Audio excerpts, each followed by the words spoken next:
So you have a house that you're thinking about selling, and you want to know, how much is it going to cost me? What are the fees and the expenses to sell my house? This video covers exactly that idea. Stick around.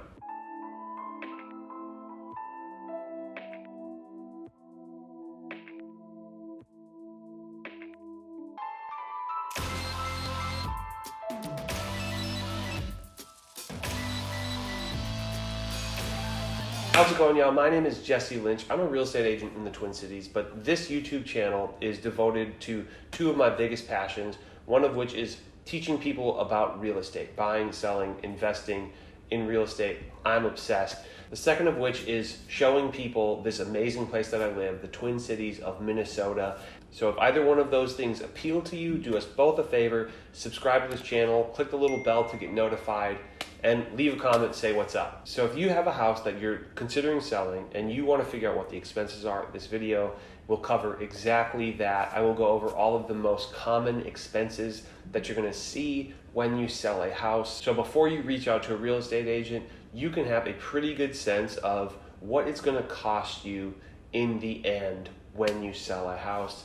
Let's jump into it. Okay, so to do this video properly, I have to assume that you have a house for sale, and I have to use some numbers to best explain what that actually looks like. I'm gonna assume that you have a house that you're gonna sell for $200,000, okay? So it's worth $200,000. For this example, you owe $150,000 still on that loan. And that $150,000 that you owe, whether it be on your first mortgage or a first and second mortgage, that is the first number that you can subtract from the total purchase price. It's really obvious, but that would be the biggest expense for most people on a house. Unless you own your house outright, good for you. If you do, that's incredible. But most people owe quite a bit of money still on their mortgage. And so you have $200,000, you subtract that $150,000 right off the bat. You know that no matter what, when you sell this house, that bank, that lender is getting that money before anything else happens. Okay, so that leaves you with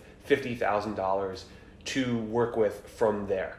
And unfortunately, no, you're not just gonna get $50,000 because that's the difference. There are expenses, taxes, and fees, and that kind of thing that you're gonna have to pay to figure out what you actually net. Basically, at closing, when you sell your house, what is that check gonna read, right? And that is basically your net. So we already know that you're working with $50,000 in equity. So from there, the biggest expense, most likely, if you're using a real estate agent, is going to be that real estate commission. And before you instantly think, well, I'm not gonna use a real estate agent then, I'm just gonna sell it for sale by owner. Okay, there are risks involved in for sale by owner. You're gonna be paying for an attorney just to get things going. And if that deal falls through, you're still paying that attorney, okay? Attorneys don't work on commissions. Attorneys work basically on hourly rate. So if you end up paying them, a few $1,000s to get the process going, as far as legal paperwork goes, there's a chance that deal falls through and you still owe them that money. That is definitely a risk of doing for sale by owner. And another thing is that there are less eyeballs on your property if you're using a for sale by owner site. Overwhelmingly, people who buy a house, they use a real estate agent.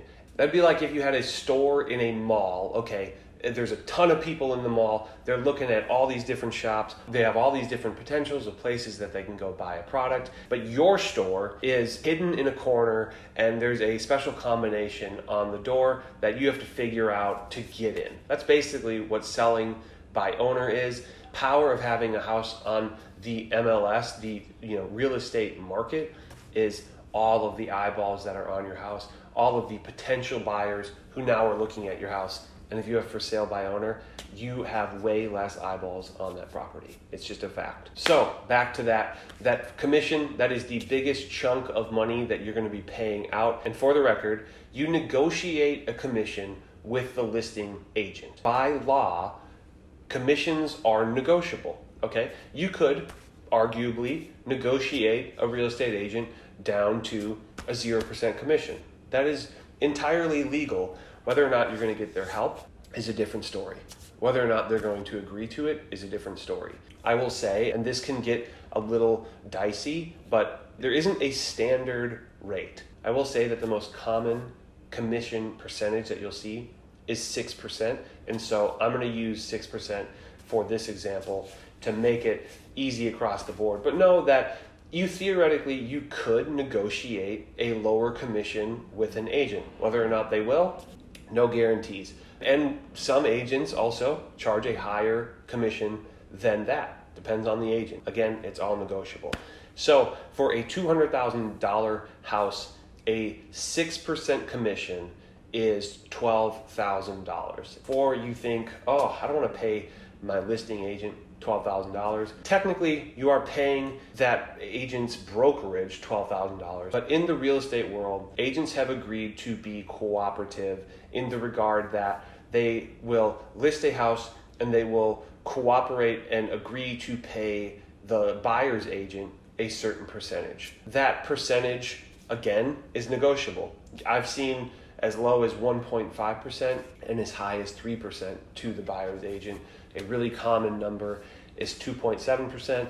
For whatever reason, that's just kind of the most common number that you see. So know that if you're paying 6% to your listing agent, they're paying somewhere around 3 down to 1.5% to that buyer's agent. And I think it's worth asking, what percentage do you pay a buyer's agent? Because if they're paying 1% to a buyer's agent, that buyer's agent is going to be less thrilled to sell that buyer your house. You want to incentivize that buyer's agent to sell the house the same as they would any other house. But if the buyer's agent knows that they're getting less money, maybe they're going to be less thrilled about the house. Maybe they're going to point out a few more flaws. I'm not saying that they should, I'm just saying that they might. And so that is a good question to ask an agent when you meet with them. Not only what do you charge in commission, but what do you pay out in commission? So let's subtract that $12,000 from that $50,000 you have left over. So the next fee you're going to see on basically every home sale is going to be a state deed tax, which it's a weird number, but it is a 0.033% tax on the total price of the home. So one way you can do that is enter the price of the home in your calculator, 200,000, and do times 0.0033 equals, and for this house example, a $200,000 house, that is a $660 fee. So that number brings your net down to $37,340. Okay, and then the next fee, depending on when you close on the house, is prorated taxes. An interesting thing about taxes, at least in the state of Minnesota, they are paid in arrears. So basically what that means is you live in your house for 6 months and then you pay half the year that you'd already lived in, and then you live in that house for another 6 months, and then you pay for that previous 6 months.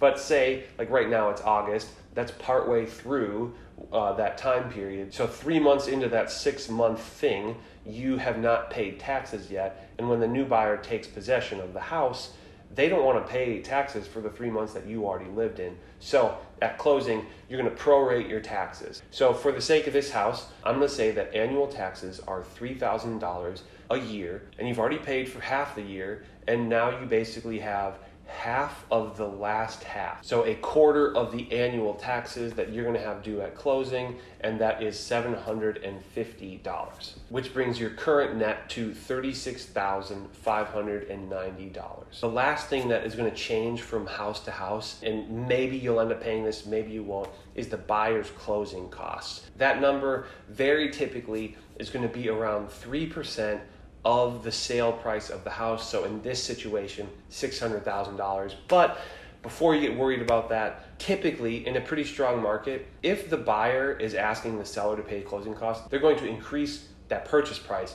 by that 3%.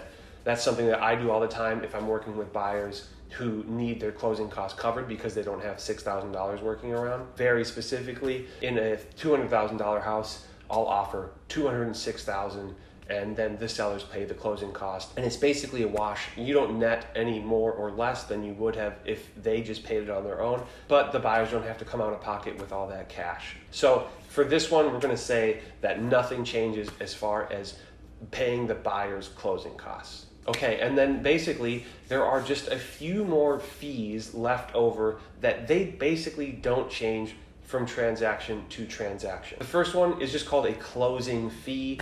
that fee is typically around $450, give or take, which puts the total at $36,140. The next fee that you're going to run into in every transaction is called a recording fee. That typically is going to be around $150, which brings your net down to $35,990. And then the next fee that you're going to run into in basically every brokerage, and it changes from brokerage to brokerage, but it's called a broker admin fee.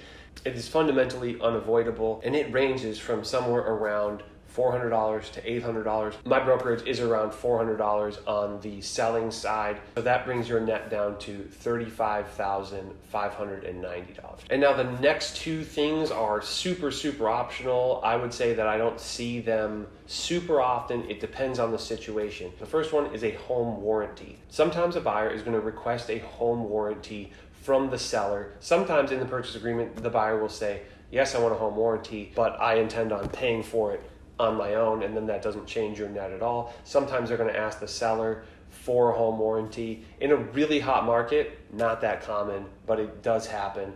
And that number is going to be from around $400 to $800. But for the sake of this, I'm going to say that isn't going to come into play for this scenario, just because I don't think it's that common. I think it's possible you will see it, just know, this ending number, give or take $400 to $800, but it's not that common. The next and basically the final fee that you're going to see is an overnight fee. And this is a really small deal. This would be if you're trying to close on the house that you're selling, and then in the same day or the next day you're trying to close on the home that you're buying. Sometimes to get that money transacted faster to the next closing company or whatever, sometimes you're gonna have to pay an extra fee, but that's only like $50. So we will say in this situation that you are gonna have to pay that, which brings your net down to $35,540. And that is the whole shebang. I know that got kinda crazy and kind of chewy. I don't know, that's what I call things when they're like, oh, this is a lot to think about. But know that you can rewind this, watch it again, and know that you can reach out to me and I will help explain it for you in your specific situation, for your specific house. I would be thrilled to help you with this, and I assure you, if you reach out to me, I will crush it for you. I will be the best real estate agent that you've ever worked with and that you could ever work with. I will work harder than just about anybody. So however you got to reach out to me, call, text, email, leave me a message on my website, DM me on Instagram. You can DM me on Facebook, but fair warning, Facebook has a weird folder where it says message requests, and they're not very good about sending that to the front. So if you message me on Facebook, do me a favor and friend request me first. That will probably help your message get through. Otherwise, just reach out on Instagram or all these other ways. Okay, thank you for sticking with me on this one. I know it was chewy, but I hope it was very helpful. I look forward to talking to you. I look forward to doing another one of these videos for you. Love ya. Bye-bye.